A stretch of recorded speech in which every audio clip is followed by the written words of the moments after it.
Painkillers is a bigger umbrella. But on these painkillers, we have one group that is called the NSAIDs, non-steroidal anti-inflammatory drugs. Now listen, do not miss how these painkillers work. That is the mode of action that I'll explain in a few. And then the side effects of these NSAIDs in relationship to the gut problems, that is one.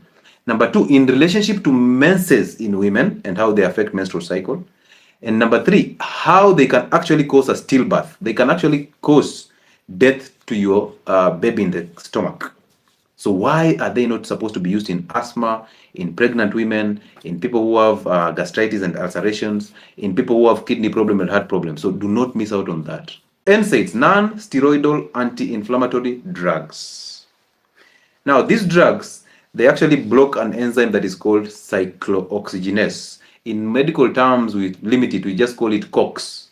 Okay, and I'll show you how it, through the diagram, how this comes to happen. Examples of NSAIDs, aspirin. All of you know aspirin, the one that you open the tin and you start sneezing. It's so irritative. That is aspirin. And also, people who have hypertension and risks of blood clots are actually given junior aspirin, the 75 milligrams, to help them lyse the clots. So if you're on that drug, you now know why you're using it. So aspirin is part of that. Ibuprofen, the one that you people call Brufen, is part of that. We have diclofenac, is part of the NSAIDs. We have naproxen, is part of the NSAID. We have another one that is actually selective, and it helps you when you, let's say you have pain and you have the ulcers. So you want to take a drug to limit the pain or to ease up the pain, but it does not cause you or does not irritate ulcers and cause you the ulceration. Those are what we call selective COX-2 inhibitors. You will understand as we go ahead. These are like likes of the coxibs, celecoxib, rofecoxib, all those that end with the word xib. Celecoxib, rofecoxib. Those are the ones that are selective to pain but do not cause you ulceration. But they still have problems with the kidneys, so we'll talk about that. Number two, we have the paracetamol. Now, most of you tend to think paracetamol is actually an NSAID. It's not. It's not. Paracetamol is an independent drug on its own. Why? Because you see, this is a non-steroidal anti-inflammatory. So basically, the diclofenacs, the meloxicams, they work on inflammation. They help you. Inflammation is four things: swelling, redness, pain, and increase in temperature. So when you hurt your toe and it swells, that is inflammation. So actually, diclofenac can actually help you reduce that inflammation and the swelling. Paracetamol has no anti-inflammatory activity. Paracetamol will just help you mask the pain, but it will not reduce the swelling, it will not reduce the redness and all that. So therefore, paracetamol is not an NSAID because it has no inflammatory activity. So it's on its own. Number three, and paracetamol is known to affect, to actually ease pain through different mechanisms in the brain. It blocks COX in the brain, not in the system, in the brain and the CNS. That's how that headache disappears. Number three, we have opioid analgesics. Analgesic means painkiller. A pain-killing agent is called analgesic in medicine. So opioid analgesics, aka the narcotics, this is where problems are. Because these drugs, they are so addictive. Imagine by the third dose of an injection of morphine, you will always want it. You're already developing the dependence on that drug. Morphine is here. Tramadol is here. Pethidine is here. These are drugs that are used in theater, right? To mask the pain. Tabane is one that is used to sedate elephants. So you can imagine if you are that weight of an elephant, that's when we can use this one to sedate you and take you into anesthesia. Fentanyl is here. Thank you so much. Yes, fentanyl is here. We also have codeine. Now, you people, do you remember there was a cough syrup that had codeine? Please, if you remember that cough syrup, you can put it in the comment section. That cough syrup that had codeine. Do you remember it? Let me just wait and see. If there are people who knew there is a cough syrup that had codeine, and it was actually banned because it was causing a lot of problems with respiration. It was actually affecting people. The children were being affected, their respiration was being affected, and it was crazy. So imagine you taking a cough syrup to clear cough, and then you end up suppressing your breathing centers. So, where the medical This guy has got it. Is it Nani or Nanj? Has got it. That one that starts with a B. Yes. Also, Sally Judy has got it. It was banned because imagine you suppressing cough using a narcotic. You end up getting so addicted to this cough syrup. Now, that cough syrup was actually abused by campus students. Because, ladies, you go to a party and you say, you know me, I don't drink alcohol. I just want to have fun. I'll drink maybe juice, Del Monte or that and eat popcorns. Be careful when you eat popcorns in a party nowadays because those house parties, what they do is they take the bang, they fry it in seed oils, and then that seed oil extracts the resin from the bang, both the sticks, the leaves, and the seeds, and then they use that seed oil to pop the popcorns. So when you go into that house party and you're eating these popcorns and you're so excited, you know, I'll not drink alcohol, I'm just here to eat popcorn and see how other people are going to be messed up, you'll be the first one to drop your innoirs, the undies. You'll be the first one to drop your undies. Why? Because you are so intoxicated. So you're there thinking, I'm not drinking alcohol, so I'll not get drunk, I'll not be misused. You will be the first one to be misused. Ladies, listen to me. These guys they're ahead of your game. So they'll do that. They'll actually extract the resin using the seed oils, and then they use that seed oil to pop out popcorns. So as you rush to pick those popcorns and eat them, you'll get high faster than any other person on that party. Number two, this cough syrup was used mixed with soda, specifically the black currant soda, and it's still being done even now. So it's mixed with soda or mixed with alcohol, and then people drink it. When you drink it, you start feeling euphoric. You feel that high so fast and so quick, and it's so amazing. So you feel like you're in cloud nine. You're the new landlord in town, and through that you end up messed up. You end up messing up totally. But the weird part is it will suppress your respiratory center, so you'll have a problem in breathing. So imagine if you're in that party, you're drinking alcohol, which alcohol on higher doses is a CNS depressant. It depresses the CNS. Now, this is the cell membrane, and in the cell membrane, we have things that are called the membrane phospholipids. So in the cell membrane, what you have, so simply follow what I'm explaining. Don't follow the picture so much. This will be for the YouTubes. Now, in the cell membrane, we have things that are called the membrane phospholipids. What are phospholipids? This is basically cholesterol. So your cell membrane is actually made up of cholesterol. Do you remember when I was talking about the functions of cholesterol? I talked about the cell membrane having cholesterol.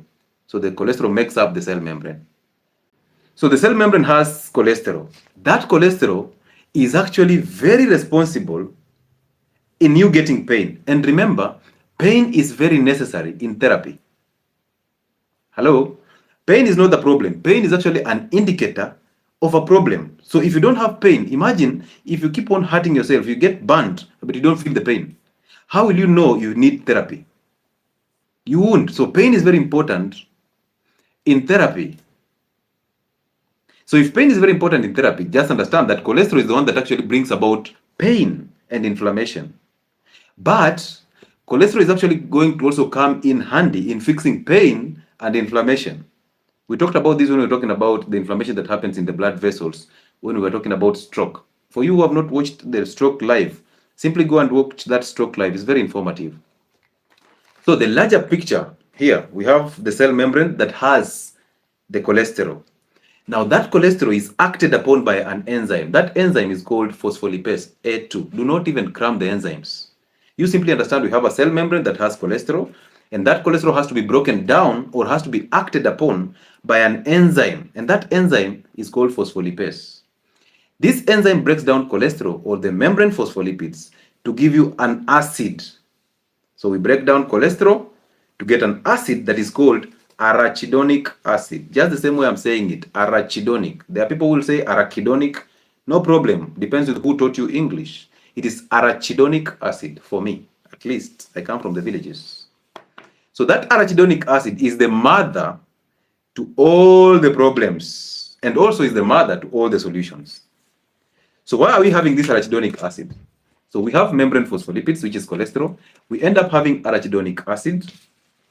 When you have that arachidonic acid, this is where now the mode of action of the NSAID starts. Because the second step of turning arachidonic acid into prostaglandins.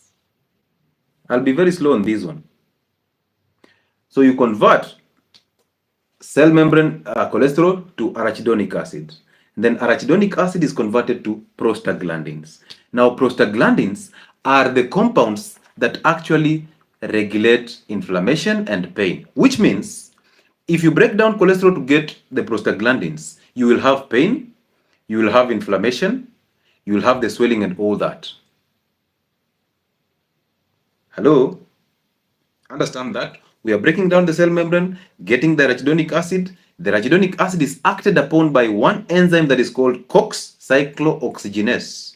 And that enzyme has two isoforms. We have COX-1 and COX-2. Do not even cram that. You simply understand we are breaking down arachidonic acid to get prostaglandins. What are prostaglandins? These are what mediate pain. They mediate inflammation. So when you get these prostaglandins, you will have pain. Higher numbers of prostaglandins, you will have inflammation. But this is where it gets interesting. You will end up giving birth. Now, ladies, you know a drug called misoprostol? The drug that is used for abortion. Those people keep on asking me on my DM, I want to abort, please. You are targeting the wrong one. You can simply go to that hospital that advertises abortion. But that drug that is actually used for abortion is actually a synthetic prostaglandin.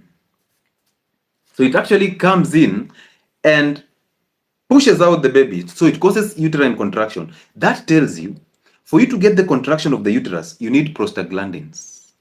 For you to get that menses out, you need prostaglandins. For you to get pain and inflammation, you need prostaglandins. I am mentioning that because I'm telling you, when we'll be using drugs to block this prostaglandin formation, that's how we end up losing the pain. But you see, as we end up losing the pain and inflammation, we can end up blocking ourselves from giving birth. So we will prolong the period of labor. We can also end up having problems with the kidneys. We can also end up having stillbirth because we will kill our child. How will we kill our baby? When we are using diclofenac in a pregnant woman, when you're using that ibuprofen in a pregnant woman, when you prescribe a painkiller in a pregnant woman, how will you end up killing their baby? And imagine maybe this lady has struggled to get a pregnancy. And then this is her first pregnancy, very successful. She prayed for it and it's here. And you as the doctor, you prescribe, or you as a pharmacist, you dispense. Because we never ask if these people are pregnant. We just sell the drugs. So you never ask if they are pregnant, and then you end up giving diclofenac, or giving ibuprofen, or giving aceclofenac, or even meloxicam to a pregnant woman. And then you end up killing that baby. Where? Problems. You'll be sued, my friend.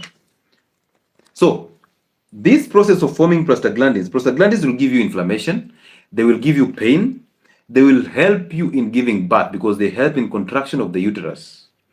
But above all, in menses, they also contract the uterus so that the menstrual wall comes out. That wall comes out during your menses. So that is actually mediated by the prostaglandins. Those are the function of prostaglandins. So we are actually breaking down the cholesterol to end up forming prostaglandins for different functions. One is to give you pain so that you know you have a problem. Two is to give you inflammation so that you start the healing process. Three is when you're giving birth so that the uterus contracts so that you get rid of the baby. When you have menses, you contract the uterus so that the menstrual wall comes out. That wall flows out so that you get your menses. But most importantly, you increase because they open up the blood vessels that supply the kidneys so that now blood flows towards the kidneys. Now this might look complicated, but it's easy. We broke down cholesterol in the cell membrane, we formed arachidonic acid, we formed prostaglandins, and now we are talking about the functions of the prostaglandins in the body. So you cannot have menses without prostaglandins. You cannot give birth without prostaglandins. You cannot have pain and inflammation without prostaglandins. You cannot flow blood towards the kidneys without prostaglandins because these prostaglandins are the ones that open up the renal blood vessels that supply blood towards the kidney. But most importantly, when you're carrying a baby in your stomach, ladies, that baby does not have developed lungs. So she has something called ductus arteriosus. This is basically the pulmonary artery that will come later on. So this one is the one that actually helps the baby to circulate blood and oxygen. Now, maintaining the patency or the openness of that ductus arteriosus relies on these prostaglandins, which basically tells you if you have these prostaglandins in your body, your baby will be breathing normally. All right? They'll breathe normally. But guess what? Because they're the ones that give you pain and inflammation, so when we give you diclofenac, what does diclofenac do? It comes and blocks this enzyme here called COX, the enzyme that actually converts arachidonic acid to prostaglandins. So when you block this enzyme, you will not form the prostaglandins. Therefore, pain disappears. So that's the mode of action of these drugs. Pain will disappear, the swelling will disappear, the inflammation will disappear. However, look at it this way. How about a lady who is having menses and then you end up giving her diclofenac? What will you do? You will block the prostaglandins that actually help her get the menses. So you will retain the wall. And that is the source of infections. That's the later chance of her getting the cancers of the uterus. So you're actually retaining a wall that is supposed to go out naturally by taking the painkillers. That's why I told you, ladies, do not ever consider using the NSAIDs to inhibit pain during menses. Don't use that. Listen, do not normalize pain during menstruation. It's not. Menses are supposed to be painless. But because you're consuming a lot of sugar, a lot of seed oils, a lot of processed foods, a lot of fruits and honey, a lot of you take these P2s that this guy was mentioning here all the time, every time, you end up having estrogen dominance that will cause you the painful menstruations. And now you want to seek an alternative solution, in quotes, in the painkillers. So what is going to happen? You're going to block, yes, the pain will disappear. But how about the wall? The wall will be retained in the uterus. And that's a problem. This is why you're coming in with different conditions, different urinary tract infections all the time. But you don't even question that. You don't question your diet that is causing you low immunity.